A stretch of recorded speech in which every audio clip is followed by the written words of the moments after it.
Hello दोस्तों, आप सबका ज्ञान कुंज चैनल पर स्वागत है।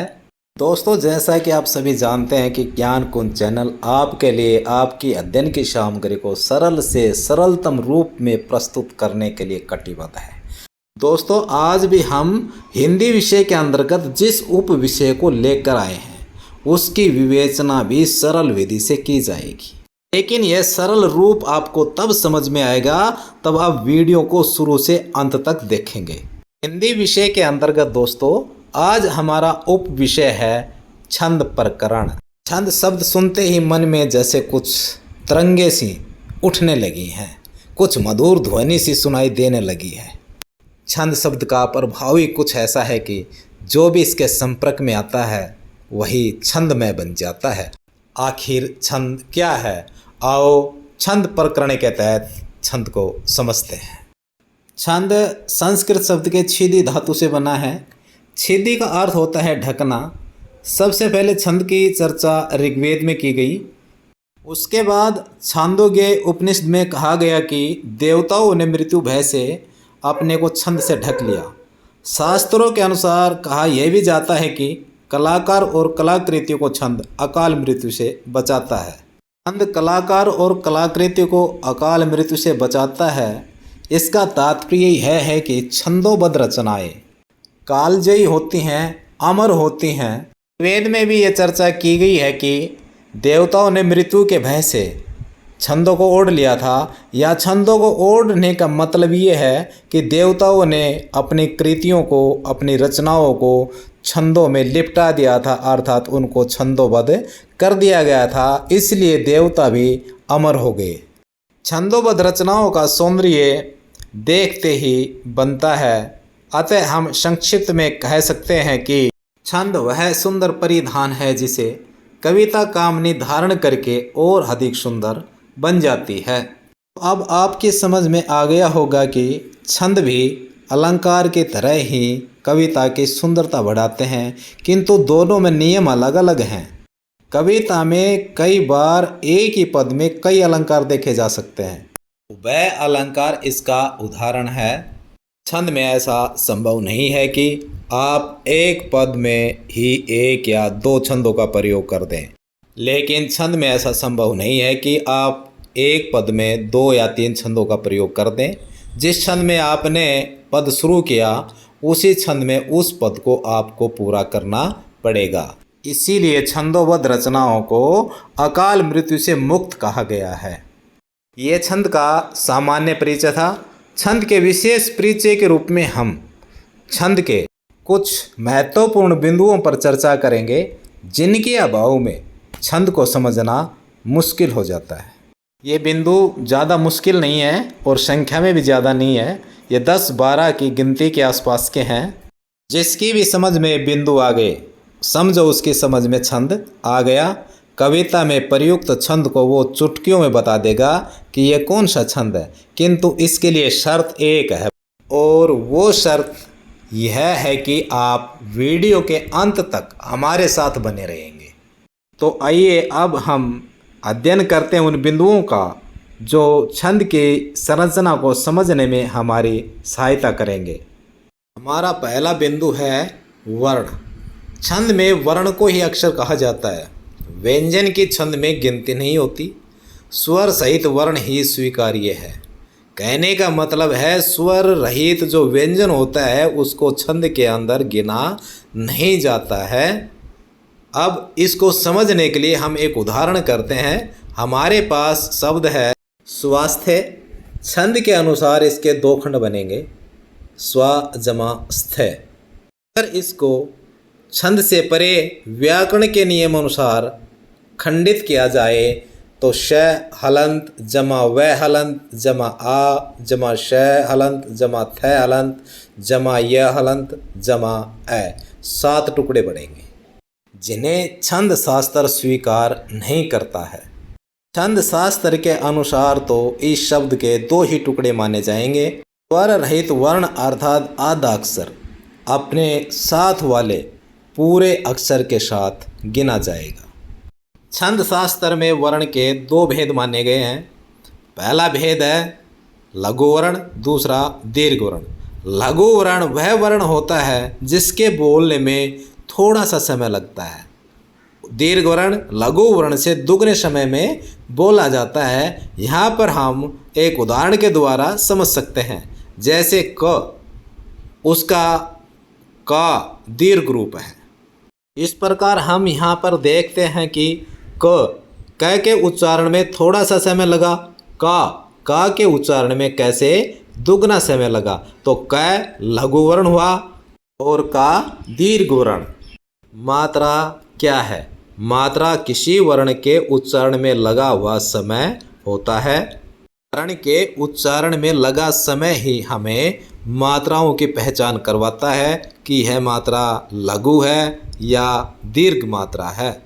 एक दृष्टांत देखिए। हमारे सामने दो शब्द हैं।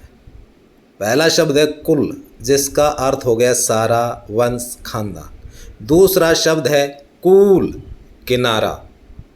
यानी कि पहले शब्द में कु, दूसरे में कू। छोटी और बड़ी मात्रा, पहले क में उ की मात्रा लगी हुई है जो लघु मात्रा है, और दूसरे में कु बड़े उ की मात्रा लगी हुई है जिसे हम दीर्घ मात्रा कहेंगे। मात्राओं के प्रयोग ने शब्द के अर्थ को बदल दिया। शब्द के पहले अक्षर में छोटे उ की मात्रा लगी हुई है, उसका उच्चारण करेंगे उ।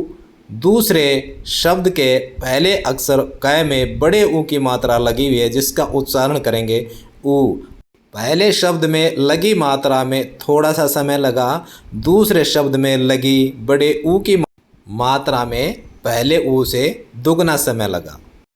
यह उच्चारण में लगने वाला समय ही मात्रा कहलाता है। हमारा अगला बिंदु है यति। यति का अर्थ होता है रुकना। कविता वाचन करते समय हमें जिन जिन स्थानों पर रुकना होता है अर्थात विराम लेना पड़ता है, वे स्थान ही यति कहलाते हैं। जैसे कनक कनक ते सो गुनी मादकता अधिकाय। इस पंक्ति के अंदर हम दो जगह रुके हैं, एक सोगुनी के बाद, दूसरा मादकता अधिकाय के बाद। सोगुनी के बाद कोमा आया हुआ है जिसे अर्धविराम कहते हैं। अधिकाई के बाद आई का सा एक डंडा आया हुआ है पूरा, जिसे हम पूर्ण विराम कहते हैं। इस प्रकार यहाँ दो विराम स्थान है, ये विराम स्थान ही यति होते हैं। गति का अर्थ गतिशीलता से है। छंदों को पढ़ते समय जिस प्रवाह की अनुभूति होती है वह गति कहलाता है। आपने बहुत सी कविताएं पढ़ी होंगी। उन कविताओं को पढ़ते समय आपका लहजा क्या है, आप उनको किस प्रकार पढ़ते हैं, किसी कविता में कौन सा छंद है, वो चौपाई है, दोहवा है, हरिगीतिका है, उनका अपना एक प्रवाह होता है कि कविता को इस रूप में पढ़ा जाना चाहिए। आप गीत सुनते हैं, उन गीतों में कुछ गीत तेज गति के साथ गाए जाते हैं, कुछ गीत आराम से गाए जाते हैं। उदासी वाले गीत आराम से, यानी उनका प्रवाह बड़ा धीरे होता है। अंग्रेजी में इसे मोशन भी कहा जाता है। तुक, छंद के अंत में जो तुकांत पाई जाती है वही तुक कहलाती है। जैसे करत करत अभ्यास के जड़मती होत सुजान, रसरी आवत जात ते शिल्पे परत निशान। यहाँ सुजान और निशान के अंतिम वर्णों में आन की तुकांत है, निशान सुजान।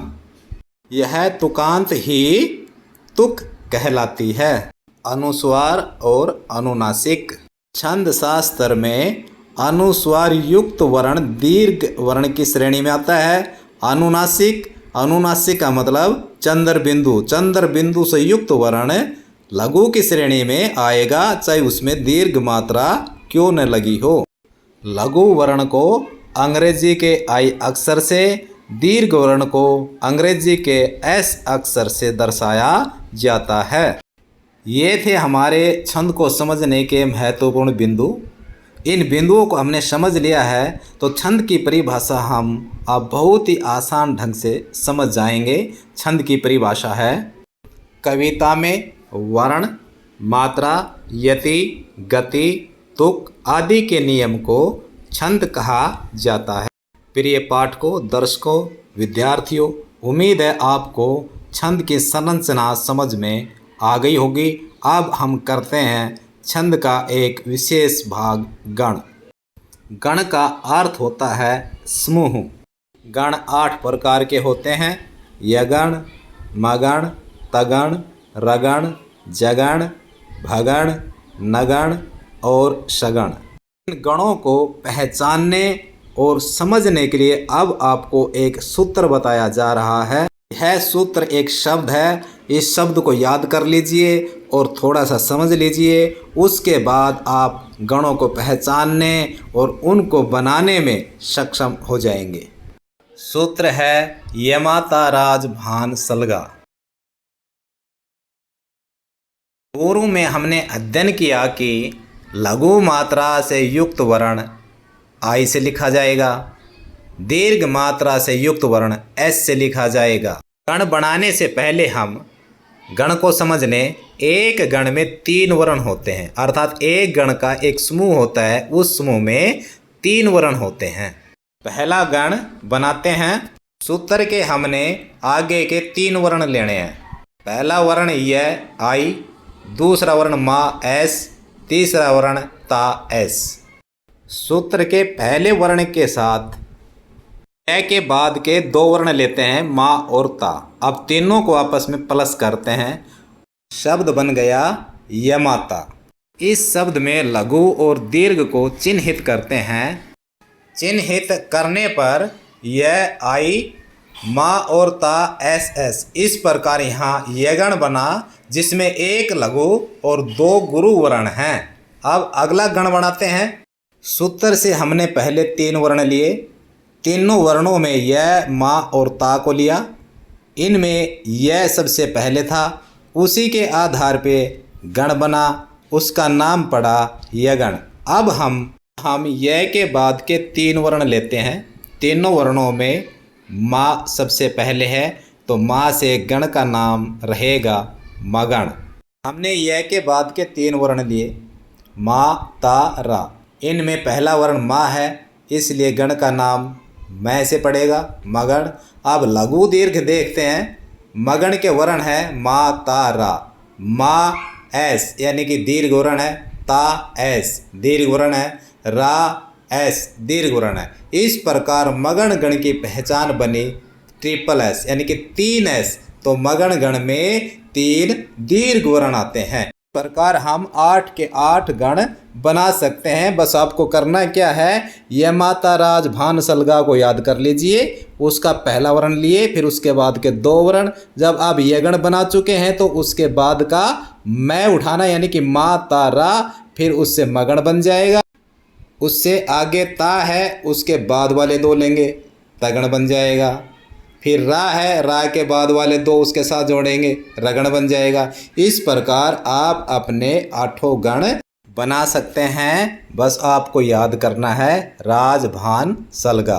और कुछ महत्वपूर्ण बिंदु फिर देखिए, आपके मुट्ठी में बंद हो जाएगा छंद। प्रिय पाठकों, विद्यार्थियों, दर्शकों, दोस्तों, अगर आपको हमारे द्वारा प्रस्तुत की गई अध्ययन की सामग्री अच्छी लगी तो चैनल को सब्सक्राइब कर दीजिएगा। लाइक और शेयर करना भी न भूलें। धन्यवाद।